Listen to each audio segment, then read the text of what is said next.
مجھے اپنے بیٹے پر بھی غصہ آتا ہے تو میں کہتا نکل جا، تو میری اولاد ہی نہیں ہے۔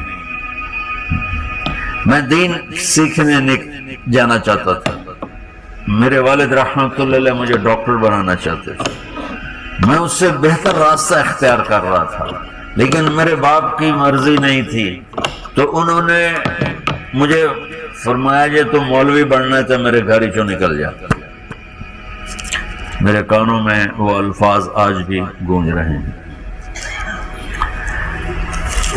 وہ میرے خالق نہیں تھے، میرے والد تھے، خالق تو میرا اللہ ہے، اور میں اللہ کی فرمان برداری کا ایک کام نہیں کرتا ہوں، اللہ کی فرمان برداری کا ایک کام نہیں کرتی مرد عورت، ٹھیک؟